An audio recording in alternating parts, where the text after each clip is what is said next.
माँ, आज मेरी सहेली पायल का जन्मदिन है, लेकिन उसने मुझे नहीं बुलाया। सारी सहेलियों को उसने अपने घर खाने पे बुलाई है।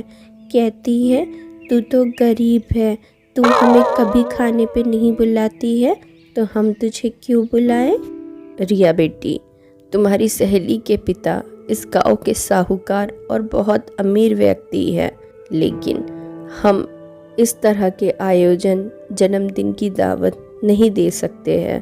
तुम तो जानती हो ना, तुम्हारे पिताजी कितनी मेहनत से इस घर को चलाते हैं।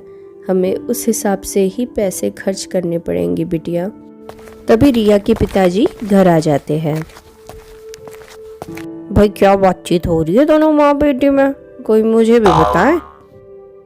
फिर रिया धीरे धीरे करके सारी बात अपने पिताजी को बताने लगती है। उनसे जिद करने लगती है अपने जन्मदिन पर सबको दावत पे बुलाने के लिए।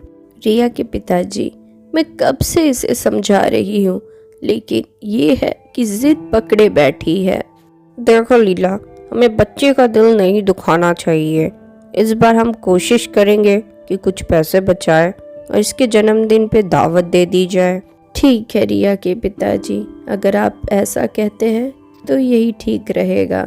इस बार रिया के जन्मदिन पर सबको दावत पे बुलाएंगे हम।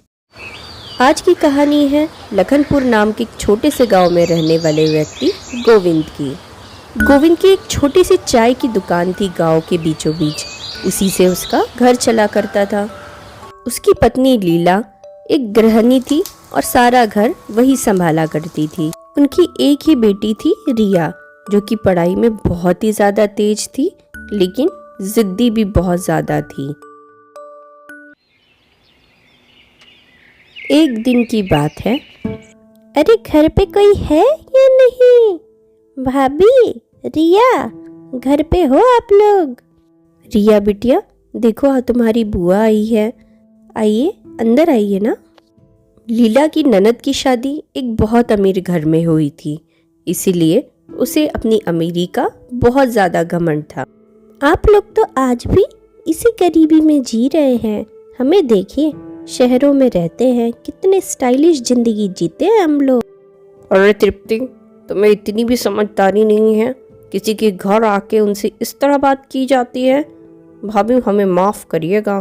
अरे आपको क्या पता, अपना मुंह बंद रखिए। आप तो कुछ जानते ही नहीं। भाभी, मेरे घर में तो हर दिन शानदार पार्टियां होती हैं, और एक आप लोग बच्ची का जन्मदिन भी नहीं मनाते हो। तभी अपनी बुआ की बातें सुनकर रिया तपाक से बोल पड़ती है। बुआ, मेरे पापा इस बार मेरे जन्मदिन पर पूरे गांव को दावत देने वाले हैं खाने की। रिया बिटिया, बुआ बहुत दूर से आई है, उनके लिए जाओ पानी ले आओ। अरे रहने दीजिए, कोई पानी वानी नहीं चाहिए हमें। हम भी तो देखें गरीबों के यहाँ की दावत कैसी होती है। भाभी, हमें बुलाइएगा ज़रूर अपने यहाँ। जी ज़रूर बुलाएंगे। वे लोग वहाँ से चले जाते हैं। एक दिन गोविंद बहुत ज़्यादा परेशान होकर घर आता है। लीला, आज बाजार से आते हुए जो पैसे हमने जमा किए थे रिया के जन्मदिन के लिए, किसी ने वो मेरी जेब से चुरा लिए। क्या कह रहे हैं आप? अब हम रिया के जन्मदिन पर दावत कैसे दे पाएंगे बिना पैसों के? पिताजी, अब मेरा जन्मदिन नहीं मना पाएंगे? बेटी, तुम दुखी मत हो, कुछ ना कुछ इंतजाम जरूर हो जाएगा। एक दिन गोविंद अपनी चाय की दुकान बंद करके घर आ रहा होता है। तभी रास्ते में उसे एक बूढ़ी माँ मिलती है और वो कहती है, बेटा, बहुत भूखी हूँ, कई दिनों से खाना नहीं खाया, कुछ पैसे दे दो तो भूख मिटा सकूं। माँ जी, आज पूरे दिन मेहनत करके सिर्फ मैंने ये कुछ पैसे कमाए हैं, ये आप रख लीजिए और कुछ खा लीजिएगा। बेटा, तुम्हारे जैसे ईमानदार लोग इस दुनिया में बहुत कम होते हैं। माँ जी, एक गरीब भूखा व्यक्ति ही दूसरे व्यक्ति की भावनाओं को समझ सकता है। आप ये पैसे रख लीजिए। तभी उसकी आंखों के सामने वो बूढ़ी माँ जी एक परी में बदल जाती है। गोविंद, मैं तुम्हारी दरिया दिली से बहुत खुश हुई। इसके बदले में मैं तुम्हें कुछ तोहफा देना चाहती हूँ ताकि तुम भी कभी भूखे ना रहो।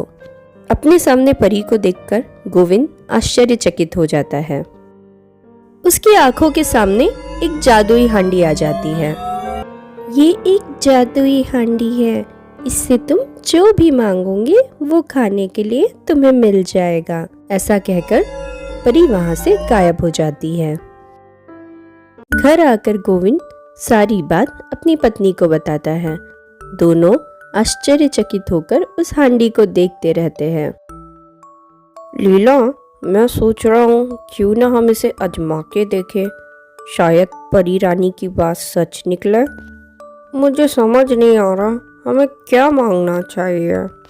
मैं कहती हूँ हमें इससे बिरयानी मांगनी चाहिए। हमारी रिया को बिरयानी बहुत ज़्यादा पसंद है। जादुई हांडी, हमें बिरयानी दे दो।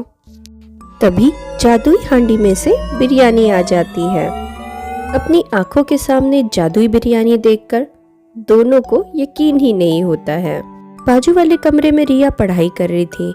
उसे बिरयानी की खुशबू आते ही वो दौड़ते हुए आ जाती है। माँ, पिताजी, इतनी सारी बिरयानी। हाँ बेटिया, अब तुम्हारे जन्मदिन पर हम पूरे गांव को बिरयानी की दावत देंगे। मैं तो अपने सारे सहेलियों को बुलाऊंगी। इस बार रिया के जन्मदिन पर उन्होंने पूरे गांव को न्योता दिया था बिरयानी खाने का। हर किसी ने उनके घर आकर बिरयानी खाई और ढेर सारी जन्मदिन की शुभकामनाएं भी दी रिया को।